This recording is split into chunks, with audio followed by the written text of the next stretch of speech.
Hello and thank you for tuning into my podcast. My name is Alex Terry, and today I would love to talk about one theme or one word that pop up, and that's limitless. How do we stop worrying? How do we stop stressing out about everything, about all small things?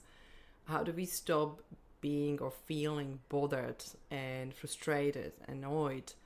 And also, how do we change that state of feeling demotivated, feeling like we don't know what's next, or if we even like what we do, or how we take ourselves out of that space of wandering through the life and looking around and asking, is this it? Is this what I wanted? Is this what I created?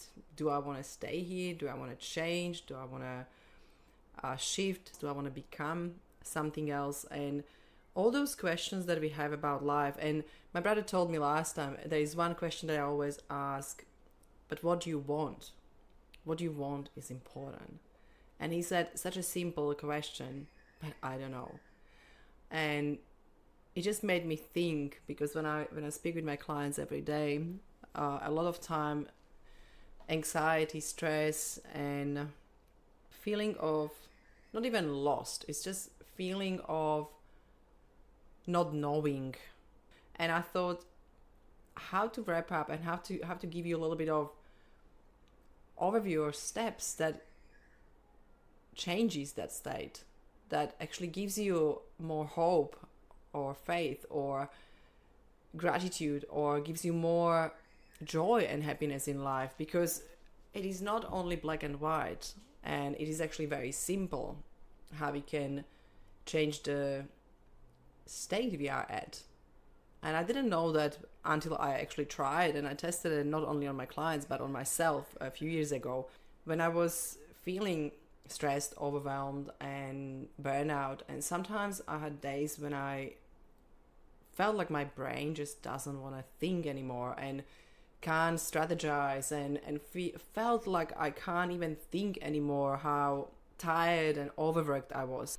And this is for all high achievers or people that love working and they love what they do. Sometimes this can happen even with the work that you love, and because we love it so much, we don't realize that became very narrow focus in our life, and we forget about other areas of our life because we love it. So I was the case, I was my own case, and I studied what was happening, and it wasn't nice, because going through burnout and questioning your life, questioning what's next and what do I actually want to do, what do I want to be, and you don't have answers, is pretty scary state to be. So, or it was for me, it doesn't need to be for everyone, but I realized when I don't know answers about my life, about what I want, who else should know, and how can I get there when I don't know where I'm going? So I was studying a lot of meditation and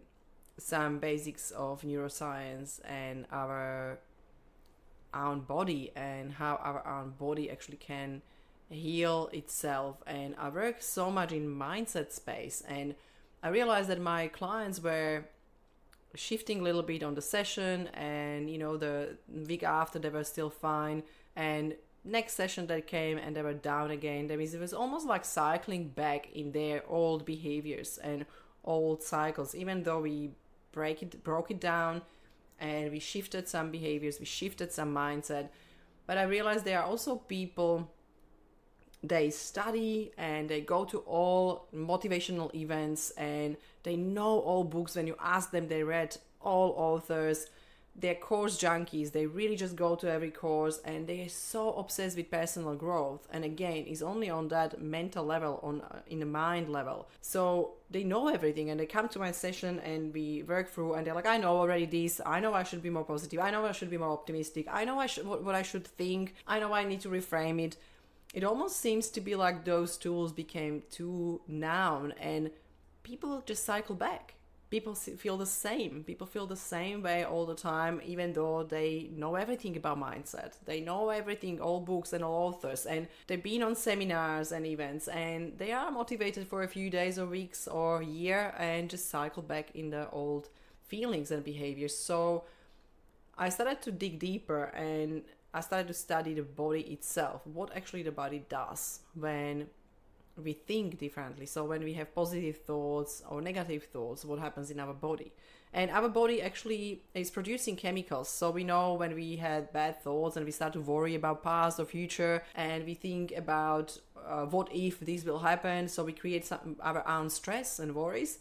So also body releasing chemicals and a lot of adrenal chemicals like stress hormones and like a lot of cortisol. And when we have really, really long production, really high and long production of cortisol, it destroys our health. So also have impact on our gut health and digestion system. And so we're going down, right? Like we're going visibly down with our energy because we are not feeling very well, and we are feeling more and more tired. So that's part of the burnout process, how that happens from biological perspective.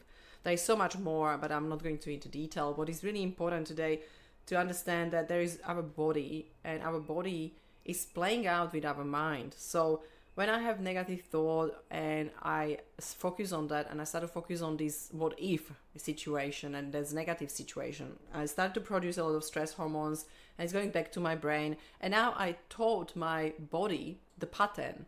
So after that, I have this behavior. For example, I procrastinate, or I don't do what I should do. Maybe I don't want to do any homework, housework. I don't feel like I want to go pick up kids, or I don't want to do any work.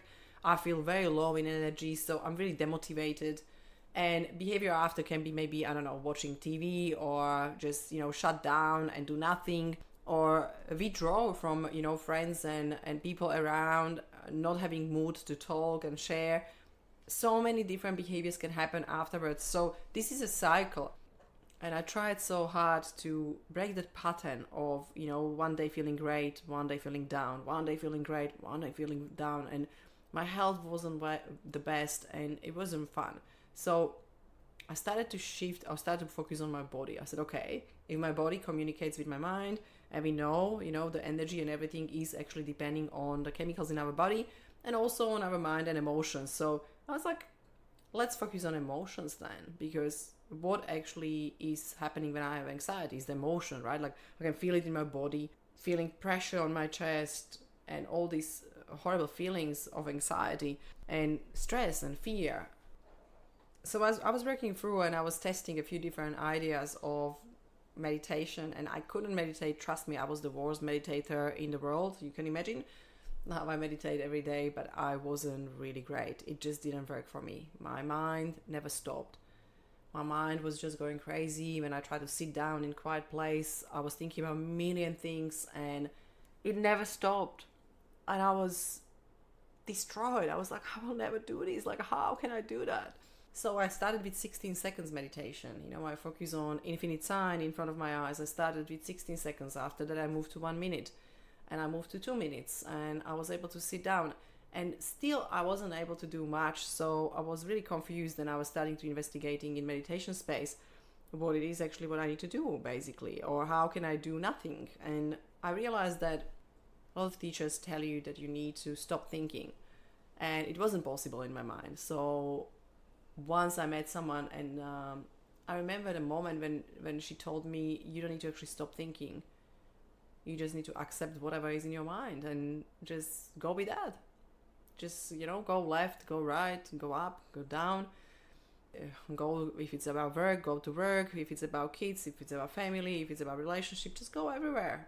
And just don't put any focus or attention to that. Just let it go. Just go with your mind. Just don't fight your mind. And I was like, that actually makes sense. Like, stop fighting my mind. So I started to learn how to meditate. Still wasn't the best, but after that I started to investigate emotions and body and what actually meditation does to your body. And I started to focus on my emotion and gratitude. Now, what is really important? Gratitude itself if you just go every day and write it down, or thinking about, I'm grateful for my health or my house, or where I am at, where I live at, or grateful for my phone or car or kids or their health, that is not gratitude. And you can stop doing that straight away, because it's not going to help you. Gratitude is open heart. Gratitude is the feeling that you wish others to receive, and you're prepared to receive. You have open heart. You feel love. It's almost like those all things that you wish to happen already happened. Is that feeling of satisfaction, achievement, and being proud of what you achieve. Wish other people a great success. Receiving emotionally. It's open heart. It is a very different state of writing, journaling, and writing what you're grateful for, or actually feeling it. And I realized when I was walking with my dog one day that I saw something. It was like a vision of my future work. I saw something happening in front of my eyes, and it was such a beautiful feeling. And it was the first time when I really truly felt gratitude. It was going through all my body. It was warm. It was nice. It was beautiful love. It almost felt like my heart opened up and became this big, beautiful, loving, compassionate heart. And it was such a moment, such a beautiful state of being. So I started to meditate on that state. I really wanted to be more in that state. I learned how to open my heart, how to feel gratitude, how to feel that emotion in my body, how to change that, how to shift my body into that gratitude, into that grateful, beautiful state.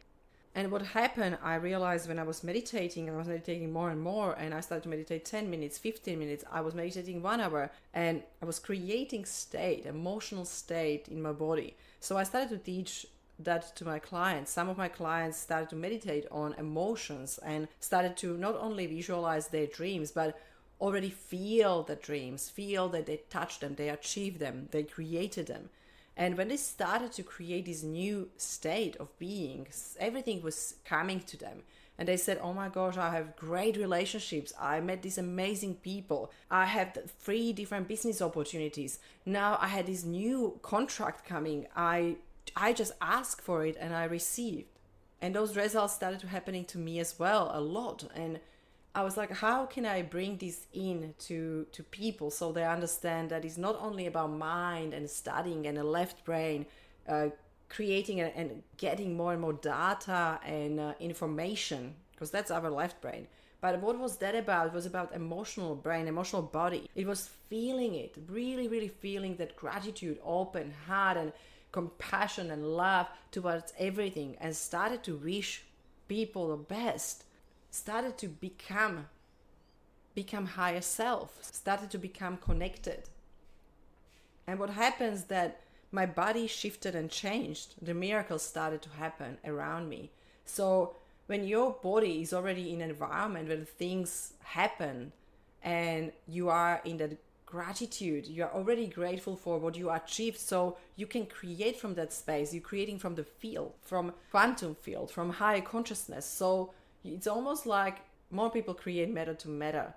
More you live in hormones of stress, you narrow your focus, you have a rush of those adrenals, chemicals and cortisol, and become materialistic because your attention is on everyone, everything, on your body, on bodies, on people, on things, on material things, on time, and everything is almost having boundaries. Like when you want something, and you're already counting how much time you need to achieve it, how much time and energy you need to have to achieve that big goal, or how much time and energy you need to achieve or buy the car or house.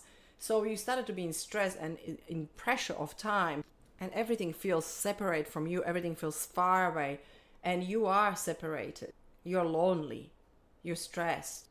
And if your dream doesn't come true, you work more and you work harder and more time, and you get burned out because you need to use more force, and it needs more force and energy because you decided when you need to achieve what you want. But when you create from a quantum field, from the space, from the love and from higher self or higher consciousness, you become one. with everything. That means you need to take all your attention off your body, off people, off your environment. You take attention away from everything around you, and you become one. And in this field you can create when your heart and mind, your body and soul are connected. They're vibrating together, they're playing together. When you feel like you're one with the air, it's almost like the air touches your body, your skin, and you feel like you're disappearing in space. And you're feeling the energy, you're feeling energy around you, and you're feeling that you're part of that energy. That's when you can start to create. That's when you can really start to create your dreams. And it's almost like they just fall down to your lap, they just come to you. You don't need to put force and energy and so much work. The things happens without explanation, sometimes fast, sometimes it takes longer, but it doesn't matter. It will happen whatever you want if you can create from this field, from this state. So I realized the most important part of creation and most important part of success is actually state, is our emotional home. When you are at ease, coming from love and compassion, and you are not in competitive mind, but you are in creative mind, you create. You create your dreams and your dreams come true. So let's start to work towards being in a state of mind and heart and soul, when we are experiencing gratitude, when we are experiencing connection, when we are becoming one. From that state, trust me, a lot of miracles can happen. And I saw it, I experienced that, and some of my clients experienced that too.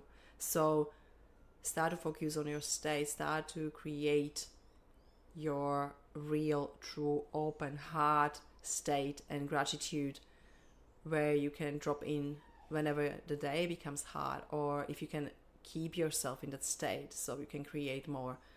And I will be happy to hear from you. What is your experience with journaling and gratitude exercises? And if you ever really felt that oneness and connection, because that's what is our goal or state we want to achieve. So please send me some messages, emails. I would love to hear from you. And if you would love to go to the next step and connect with your higher self, the higher consciousness, please reach out. And we will be happy to navigate you, guide you, or send you where you need to be. And I wish you a beautiful day, a lot of love, and a lot of gratitude today. Thank you.